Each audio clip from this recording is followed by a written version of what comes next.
নমস্কার বন্ধুরা, তোমরা সবাই কেমন আছো? আশা করি সকলে খুবই ভালো আছো। পম্পা সিম্পল কুকে সবাইকে স্বাগত। চলে এসেছি আজকে তোমাদের সঙ্গে দারুণ টেস্টি মুখরোচক পাস্তার রেসিপি শেয়ার করতে। বন্ধুরা, শীতের সবজি দিয়ে ঝটপট এই পাস্তাটা বানিয়ে দেখাবো। একটা লাইক দিয়ে ভিডিওটা সম্পূর্ণ দেখার তোমাদের কাছে অনুরোধ রইল। আশা করছি রেসিপিটা তোমাদের খুবই ভালো লাগবে, বড় ছোট খুব পছন্দ করবে। প্রথমেই গ্যাসে একটা কড়াই বসিয়ে গ্যাসটাকে অন করে দিয়েছি। তারপরে দিয়ে দিচ্ছি, দেখো বন্ধুরা, কিছুটা পরিমাণ জল। জলের পরিমাণটা একটু বেশি করেই দিয়েছি, কারণ এখানে আমার পাস্তাটা পরিমাণে বেশি আছে।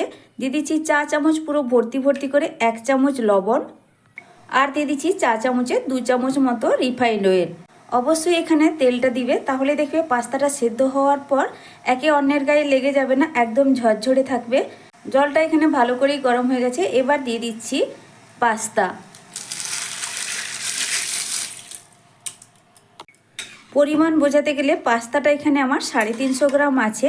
আর অবশ্যই দেখো জলটা এতটা পরিমাণ দিতে হবে যাতে পাস্তাগুলো খুব ভালোভাবে ডুবে উপরের দিকে জলটা যেন থাকে, তাহলে এই পাস্তাটা সেদ্ধ হওয়ার পর কিন্তু খুব সুন্দর ঝরঝরে থাকবে। এবার অপেক্ষা করব আমি 3 থেকে 4 মিনিট। 3-4 মিনিটের মধ্যেই পাস্তাটা খুব ভালো করেই বন্ধুরা সেদ্ধ হয়ে যাবে। পাস্তাটা যতক্ষণ না পর্যন্ত সেদ্ধ হচ্ছে এইভাবে ওপর নিচ করে একটু নাড়াচাড়া করে দিতে হবে মাঝে মধ্যে। দেখো বন্ধুরা, পাস্তাটা খুব ভালো করে এখন সেদ্ধ হয়ে গেছে। এবার গ্যাসের ফ্লেমটা বন্ধ করে দিয়ে পাস্তাটাকে আমি জল ঝরিয়ে নেব। দেখে নিশ্চয়ই বুঝতেই পারছো পাস্তাটা কত ভালোভাবে সেদ্ধ হয়েছে। এর থেকে বেশি আর সেদ্ধ করতে গেলে পাস্তা কিন্তু ঘেঁটে যাবে। আমি কিন্তু গ্যাসের ফ্লেম বন্ধ করে দিয়েছি, দিয়ে পাস্তাটাকে আমি ছেঁকে নিচ্ছি। এবার এই পাস্তার জন্য একটা সস রেডি করে নেব আগে থেকে, তাহলে পাস্তাটা ঝটপট রেডি হয়ে যাবে আর খুব সুন্দর হবে এই সসটা পাস্তার মধ্যে দিলে। তো দেখো বন্ধুরা, এখানে দিয়ে দিলাম 2 টেবিল চামচ টমেটো সস, 1 টেবিল চামচ দিয়ে দিচ্ছি গ্রিন চিলি সস, আর এখানে সয়া সস দিয়ে দিব 1 টেবিল চামচ। অল্প একটু দিয়ে দিচ্ছি জল। এবার একটা চামচের সাহায্যে খুব ভালো করে 3 রকম সস মিশিয়ে নিচ্ছি। আমার চ্যানেলে নতুন বন্ধু পুরনো বন্ধু সবাইকে স্বাগত। তোমাদের জন্য অনেকটা ভালোবাসা বন্ধুরা, তোমরাও আমাকে ভালোবাসা দিয়ে পাশে থেকো। তো দেখো এই সসের মিশ্রণটা একদম রেডি হয়ে গেছে। এটাকে একদম সাইডে সরিয়ে রেখে দিচ্ছি, এটা কিন্তু আমার পরে কাজে লাগবে। আর রেসিপিটা ভালো লাগলে বন্ধুরা একটা লাইক করে দিতে ভুলবে না। তোমাদের দেওয়া একটা লাইক আর সুন্দর একটা কমেন্ট আমার নতুন ভিডিও বানাতে অনেকটাই উৎসাহ বাড়িয়ে দেয়। কড়াইটা ভালো করে ধুয়ে পরিষ্কার করে বসিয়ে দিয়েছি। কড়াইটা এখন গরমও হয়ে গেছে। এবার দিয়ে দিচ্ছি এখানে রিফাইন্ড অয়েল 1 টেবিল চামচের থেকে একটু বেশি পরিমাণ। তেলটাকে কড়াই চারদিকে একটু ছড়িয়ে দিলাম। তারপরে এখানে আমি দিয়ে দিচ্ছি আগে থেকে ফাটিয়ে রাখা 3টে ডিম। দিয়ে দিচ্ছি এর মধ্যে স্বাদ মতো লবণ। এবার ডিমটাকে আমি ভুজিয়ার মতো করে একটু নাড়াচাড়া করে ভেজে নেব। আমি এখানে 3টে ডিমের ব্যবহার করেছি পাস্তার পরিমাণ অনুযায়ী। তোমরা ডিমের পরিমাণটা বাড়িয়ে কমিয়ে নিতে পারো। ডিমের ভুজিয়া একদম রেডি হয়ে গেছে। এবার এটাকে একটা পাত্রে তুলে রাখছি।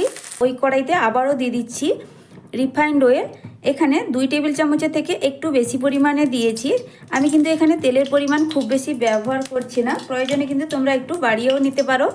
তেল এখানে গরম হয়ে গেছে। এবার তেলের মধ্যে দিয়ে দিচ্ছি 2টো মিডিয়াম সাইজের কুচনো পেঁয়াজ।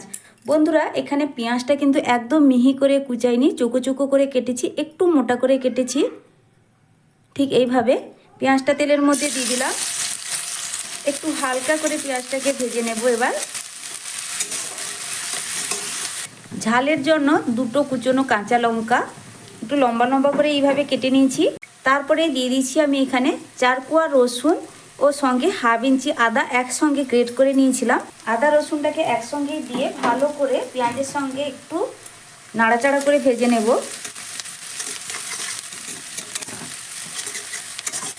রেসিপি সম্পূর্ণ দেখার অনুরোধ রইল। আমার এই আজকের পাস্তা রেসিপি তোমাদের কাছে যদি ভালো লাগে বন্ধুরা বাড়িতে বানিয়ে খেয়ে দেখবে। আশা করছি বাড়ির ছোট বড় সবাই কিন্তু তোমার বানানো এই পাস্তা রেসিপি খেয়ে ভীষণই খুশি হবে। তো দেখো বন্ধুরা, পেঁয়াজের সঙ্গে আদা রসুনটাও ঠিক এইভাবে ভাজা হয়ে গেছে।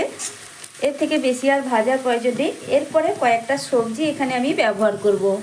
তো সবজির মধ্যে এখানে দেখো বন্ধুরা, একটা মিডিয়াম সাইজের গাজর নিয়েছি। গাজরটাকে এইভাবে চৌকো চৌকো আর ছোট ছোট করে কেটে নিয়েছি। সঙ্গে নিয়েছি এখানে কিছুটা পরিমাণ বিনস, আর নিয়েছি একটা ক্যাপসিকাম কুচি। সব সবজিগুলোই একইভাবে কেটে নিয়েছি ছোট ছোট করে আর চৌকো চৌকো করে। এই সবজিগুলো একসঙ্গেই সবটাই দিয়ে দিচ্ছি। আর সঙ্গে দিয়ে দেবো কিছুটা পরিমাণ মটরশুঁটি। এই সব সবজিগুলো শীতকালে প্রায় সময় সবার বাড়িতে থেকেই থাকে। আর এই সবজি দিয়ে পাস্তাটা খেতে ভীষণই ভালো লাগে বন্ধুরা। ভালো করে পেঁয়াজের সঙ্গে সবজিটাকে একটু নাড়াচাড়া করে নিলাম। এবার ঢাকা দিয়ে সবজিটাকে একটু সেদ্ধ হতে দেব। মাঝখানে একবার ঢাকনা সরিয়ে আমি কিন্তু নাড়াচাড়া করে দিয়েছিলাম। গ্যাসের ফ্লেমটা মিডিয়ামে রেখেই সবজিগুলো এখানে ভেজে নিচ্ছি, তাতে সবজিগুলো খুব তাড়াতাড়ি সেদ্ধ হয়ে যাবে। এখন দেখো বন্ধুরা, গাজর, ক্যাপসিকাম এগুলো কিন্তু অনেকটাই সেদ্ধ হয়ে গেছে। এবার দিয়ে দিচ্ছি এখানে কিছুটা পরিমাণ বাঁধাকপি। হাতের কাছে থাকা উপকরণ দিয়ে যেহেতু বানাচ্ছি, সব রকম সবজি এখানে দিলাম। তো বন্ধুরা, তোমরা তোমাদের পছন্দ মতো সবজি এখানে ব্যবহার করতে পারো। বাঁধাকপি দেওয়ার পরেও ভালো করে একটু নাড়াচাড়া করে নিচ্ছি। যেহেতু বাঁধাকপিটা একটু সরু সরু করে কাটা আছে, তার জন্য কিন্তু এইভাবে পরেই ব্যবহার করলাম। খুব তাড়াতাড়ি 1-1.5 মিনিটের মধ্যে বাঁধাকপিটাও এখানে ভাজা ভাজা হয়ে যাবে বা সেদ্ধ হয়ে যাবে। তারপরে এখানে দিয়ে দিচ্ছি এবার সবজির পরিমাণ বুঝে লবণ। সব সবজির পরিমাণ বুঝে এখানে লবণটা দিয়ে দিলাম, তার জন্য একটু বেশি পরিমাণে দিয়ে দিলাম। আবারও ভালো করে একটু নাড়াচাড়া করে দেব। এখানে আর কিন্তু বন্ধুরা ঢাকা দেওয়ার প্রয়োজন নেই। এই পাস্তাতে আমি কিন্তু লঙ্কার পরিমাণটা খুবই কম ব্যবহার করেছি, মাত্র 2টো কাঁচা লঙ্কা ব্যবহার করেছি বন্ধুরা। তোমরা কিন্তু চাইলে ঝালের পরিমাণটা একটু বাড়িয়ে নিতে পারো। এবার দেখো বন্ধুরা, সামান্য একটু ঝাল লঙ্কার গুঁড়ো ব্যবহার করছি, একদম অল্প পরিমাণ।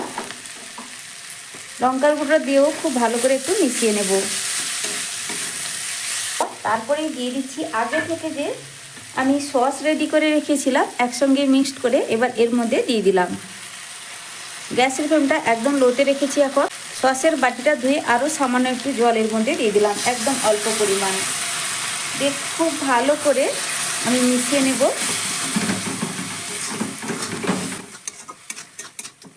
সস ব্যবহার করার সময় গ্যাসের ফ্লেমটা লোতে রেখেছিলাম, আবার মিডিয়াম টু হাই মাঝখানে করে দিয়েছি। ভালো করে সসটাকে একটু এই সবজির সঙ্গে মিশিয়ে নিলাম বা কষিয়ে নিলাম। তারপরে এর মধ্যে দেখো বন্ধুরা, আমি দিয়ে দিচ্ছি আগে থেকে যে জল ঝরিয়ে রেখেছিলাম পাস্তা। আর পাস্তাটা কতটা ঝরঝরে হয়েছে দেখো তোমরা। তো এবার পুরোপুরি পাস্তাটা আমি কিন্তু এর মধ্যে ছড়িয়ে দেব। এবার দিয়ে দিচ্ছি এখানে ডিমের ভুজিয়া। তোমরা যদি ডিমের ব্যবহার করতে না চাও, সবজি দিয়েও পাস্তাটা বানিয়ে নিতে পারো। সবজি দিয়েও কিন্তু পাস্তাটা খুবই ভালো লাগে। আমি কিন্তু এখানে কিছুটা ডিমের ব্যবহার করেছি, এতে কিন্তু টেস্ট আরও অনেকটাই বেড়ে যাবে। বন্ধুরা, এটাকে তোমরা সবজির পাস্তাও বলতে পারো, এগ পাস্তা, তোমরা তোমাদের পছন্দ মতো এটার নাম দিতে পারো। এই পাস্তাটার যাই নাম দাও না কেন বন্ধুরা, খেতে কিন্তু ভীষণ ভালো হয়। আর এই সবজিগুলো যেহেতু শীতের সময় সবার বাড়িতে থাকে, অবশ্যই কিন্তু বানিয়ে খেয়ে দেখবে। সকালবেলা জলখাবার, স্কুল অফিসের টিফিন কিংবা ডিনারেও কিন্তু বানিয়ে দেখতে পারো, অসাধারণ হয়। বিশেষ করে বাচ্চারা তো খুবই খুশি হয়ে যাবে তাদের টিফিন বক্সে এইভাবে সবজি দিয়ে পাস্তা বানিয়ে দিলে। তো মশলার সঙ্গে ভালো করে আমি একটু মিশিয়ে নেব। আর পাস্তাটা কিন্তু খুব বেশিক্ষণ আর ভেজে নেওয়ার প্রয়োজন নেই। মশলার সঙ্গে মিশিয়ে নিয়ে 1.5 থেকে 2 মিনিট একটু নাড়াচাড়া করে ভেজে নেব। পাস্তা একদম রেডি হয়ে গেছে। গ্যাসের ফ্লেমটা এবার বন্ধ করে দিলাম। এবার এটাকে একটা পাত্রে তুলে রাখছি। গরম গরম ধোঁয়া ওঠা পাস্তা একটা প্লেটের মধ্যে সাজিয়ে নিয়ে চলে এলাম। দেখো বন্ধুরা, দেখতে কতটা লোভনীয় লাগছে, দেখতেও যেমন সুন্দর, খেতে ভীষণ টেস্টি হয়। আর এই পাস্তাগুলো দেখো কতটা ঝরঝরে হয়েছে। তো বন্ধুরা, আমার এই আজকে সবজি বা ডিম দিয়ে পাস্তার রেসিপি তোমাদের কাছে কেমন লাগলো কমেন্ট করে জানাতে ভুলবে না। যদি ভালো লেগে থাকে তাহলে লাইক, শেয়ার, সাবস্ক্রাইব করে আমার পাশে থাকবে। আজকের মতো টাটা, ফিরে আসি নতুন এক রেসিপি নিয়ে। তোমরা সকলে ভালো থেকো, সুস্থ থেকো। নতুন বন্ধুরা, রেসিপি ভালো লাগলে চ্যানেলটিকে সাবস্ক্রাইব করে পাশে থাকা বেল আইকনটা প্রেস করে রাখবে। নতুন ভিডিও ছাড়ার সাথে সাথেই নোটিফিকেশান তোমাদের কাছে পৌঁছে যাবে। তো বন্ধুরা, অসংখ্য অসংখ্য ধন্যবাদ এতক্ষণ পর্যন্ত আমার রেসিপিটা দেখার জন্য।